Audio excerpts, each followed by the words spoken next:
Hey, it's Drybear. The First Descendant devs have continued their Q&A on Discord, so we're gonna get caught up on everything that has happened in the last 24 hours and all the comments they've made. I wanna do a quick PSA that they are adding in additional void erosion levels into the game, so just be mindful of the ones you're farming right now. They likely will be adding augmentation cores of level 8 and the ability to combine cores together, which we mentioned yesterday. Let's start off with this comment from the director on production. We fully understand the issues with obtaining reactors and external components in the current system's limitations. And I think there's just a big comment around how hard it is to get external components and reactors that are worth a damn in this game and how much you have to pay in order to get them as far as time commitment. Like most of what I've done on update 2 has not been Void Erosion Purge or Defiler. It's actually just been trying to get the perfect rolls on Slayer or Hunter sets from Void Vessels and getting better reactors with perfect double rolls. And it's just constant nonstop farming to get them, and it's pure RNG. Even with the implanting system on the reactors, a lot of times you're just doing the same thing over and over and over,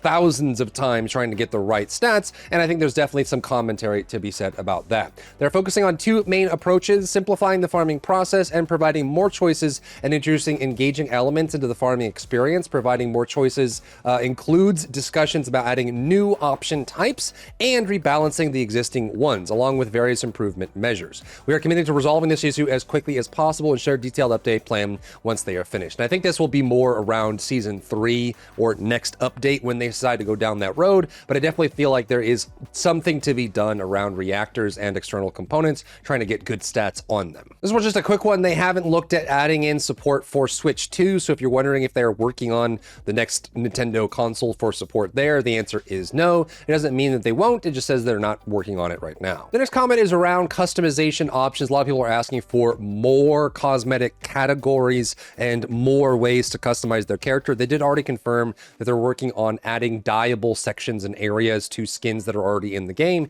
and new skins that are coming out. But with this comment, Director Jooms responds that they are working on adding more content, like more skins in general, like more quantity of skins, before they're trying to add more categories to the skin types themselves and the cosmetic types themselves. They are focused on adding that. And even a comment yesterday, they mentioned that they are adding in more developers, more artists, and more people to work on creating more skins, not only just for new characters that are coming out, but also for the existing characters as well. Also, stay tuned for a February live broadcast to go over their Hot Spring and Valentines Skins. They're going to be showing off all the new content coming in the February update, and I imagine this is probably just maybe 2 weeks away from them showing this off. Additionally, it seems like everyone's pretty happy with the Luna rework. I think there's probably still some call for her being able to use her weapon more often, but I think the changes to her made her a lot more playable and sustainable in many cases. However, it seems they've acknowledged that the buff and changes to Jayber specifically have not been satisfactory, as they put it, and they will review additional improvement plans for Jayber. I think there's definitely,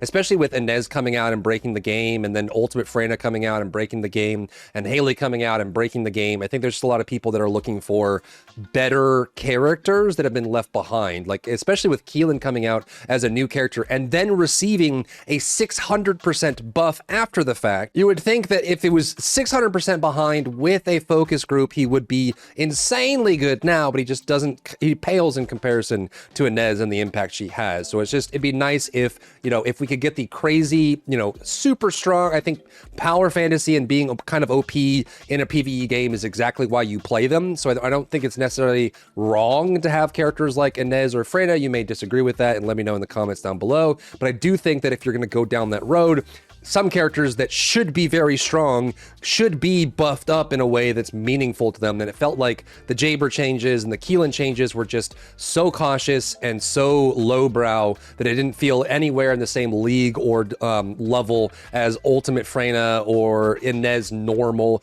or Haley normal or any of those. A quick comment on photo mode, because I saw some people asking about it in yesterday's video. They are still working on photo mode. However, they've run into some performance issues with it, causing problems on some machines, and so they're kind of discussing internally whether they should have a level of detail for the photo mode that is limited based on maybe it hides the other characters around you, which is kind of what the skin preview does in the game right now, or if they want to just work on improving the performance of it so it doesn't completely lag out when you switch to photo mode on some PCs or even on things like PS4, which are already having performance problems as it is. They also comment on the availability of some paints, because some paints aren't purchasable in the store, and people people may like that specific color. I think there's still just a lot of feedback around the paint system being very limited. You can't always get the color that you want, and even then, some of the colors aren't even available to acquire outside of special events, and so you really just can't create the exact color you're looking for. So more colors would be great, but they reckon that they put in a request to see if they can do like event-only paints available outside of the events, so you can create more custom options for the painting. And to go further along with that, they did mention that they will be making sure that there is never any skins that have areas that cannot be dyed. This is going to be kind of interesting because there are some premium skins that the only major difference between them is like the basic glow or the emissive that comes with them, and that's what makes the recolors interesting. And I think a lot of cases, because the recolors have colors that we can't access, that's what makes them valuable rather than just buying paint, which would be cheaper, and that's probably what they're going for right now. But it does sound like they want to make more sections of the character and skins dyeable, and also remove any areas that cannot be dyed in the current system. And I think this is probably most specific to weapons. There's a lot of weapons that have parts of them that can't be dyed. The red part in Enduring Legacy, or like the underslung part on the Secret Garden that cannot be dyed, which means that you're kind of limited on the amount of palette choices you can make for that weapon, unless you're willing to live with that one weird part. This one's a big one from Jooms, and he says that first of all, they want to apologize to all the PS5 players that got royally screwed on launch day for the second update of Season 2, and they're going to continue to look at more ways to improve PS5 and what went wrong there, do some moratorium on that. But they also address a very important question I think a lot of people have with the game right now, and that is with the ETA vouchers having a hard cap of 600. They say that the cap exists due to their connection to caliber purchasable item slots and paints, and I think what they want is they want people to have to log in regularly and use them, and then log in regularly to farm them without being able to hoard impossible amounts of them, so that they can just buy whenever they want and not really ever play the game. So I think because they're giving us Descendant slots, storage slots, equipment slots, paints, dyeable hair, stuff like that, things that they are selling for real money, that's the reason why they have the cap on the vouchers in general, is because they want you to be playing regularly, logging in regularly, and being a part of the gameplay loop without having to just being able to hoard everything and not really ever play the game, which eventually means you'll drop out. However, they do say that they will be increasing the module limit of 1,500, so stay tuned. This is a big win for a lot of people, and I personally am very excited about this one. Next up, we got a sneak peek of this a little while ago, but they mentioned that with the Season 3 release, they will be continuing the main story a little bit, and they also talk about how they're going to finally continue the story of Gley. I know Gley's daughter has been missing for like 6 months now, and she's just been killing Defiler over and over and over and getting skins instead of going to get her beloved daughter. But I'm guessing with Season 3, she's finally going to go ahead and take care of that and go look for her flesh and blood. And they mentioned that the story that they're working on right now is hopefully going to be better than all the rest. And they also talk about how like the story's been getting better, like from the Bunny story to the Freyna story to the Sharon story, and hopefully with this new expansion story, it's just going to keep getting better and better as they put more and more effort into it. Next one is a big one, and they talk about the Abyss farm for Colossus skins and for the Call of Toys, the back attachments that have the Abyss Void Intercept bosses or Abyss bosses on your back. And they say that they don't intend for all players to repeatedly play the Abyss to farm every Descendants skin. Instead, we aim for players to be able to farm for items like Toy Colossus or their favorite Descendant skin with moderate repetition, which is why we designed the farming system to be Descendant specific. The current farming difficulty was set with the consideration that skins are premium items, but we will reassess whether this difficulty is appropriate using the data from Season 2. And I think this is kind of an interesting topic. It's probably something that a lot of players would disagree with. Generally, if you create items that people want, I don't think anyone's going to be able to digest or accept that they're only allowed to have some of it, right? Especially if you're a hardcore TFD fan. If you want the Abyss skins, you're going to want all of them. You're going to want as many as possible. You're going to want all the Call of Toys. And so when they say that it's not designed for you to be able to get them all, I think that's going to cause friction and strife. And there's definitely people that have hyper optimized builds. They have 1,000 hours in TFD and they're doing 18 to 30 second defilers, and they're able to get as much as they want. And there's people that have jobs and they come home to play after work and they barely scrounge together enough to get one skin or maybe a Call of Toy for their back attachment, and that's it. So they said they're going to continue looking at it, and obviously the fact that they're time limited is rough as well, since when Season 2 ends you will lose both the Infernal Walker and the Defiler skins from the voucher store. But let me know what you think about this, if you feel like the current setup for the Abyss cosmetics is good, or how you would like to see it changed. And when asked directly about the Valentine's Hot Spring skins, they mentioned look forward to February 13th for that, so at least we have a date on the calendar. This next one's kind of wild. People have been asking about rare weapons and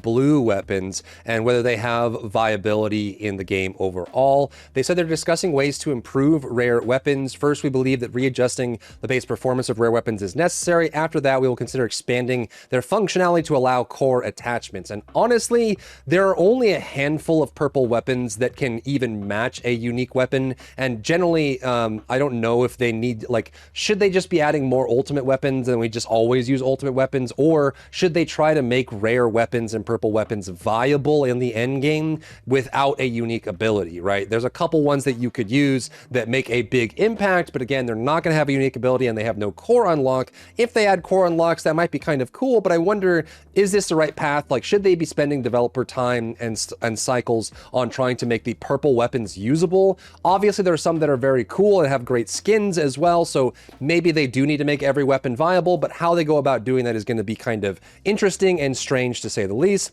They also say unique ability, the diversified weapon mechanics are exclusive to unique ultimate weapons, so the development team is focusing on updating more ultimate weapons as well as new classes of ultimate weapons. So they might be adding in more weapon types other than the weapons we already have, which I think would be a nice addition to the game. An interesting note on the farming for the Void Abyss fragments. They said that they intended for the like highly farmed, like high level players to be doing Defiler for optimal Void Abyss fragments, and then for players that don't have enough gear or enough grind to, or player power to be able to clear Defiler, they wanted the lesser option to be 400% infiltration. However, since high level perfectly farmed players are clearing Defiler in 20 to 40 seconds, whereas a 400% dungeon can take several minutes in some cases, then obviously the numbers just don't line up. You get like 50 to 70 for Defiler and 20 for the 400%. So with the hotfix coming up soon, they will be increasing the 400% dungeon drop for Void Abyss fragments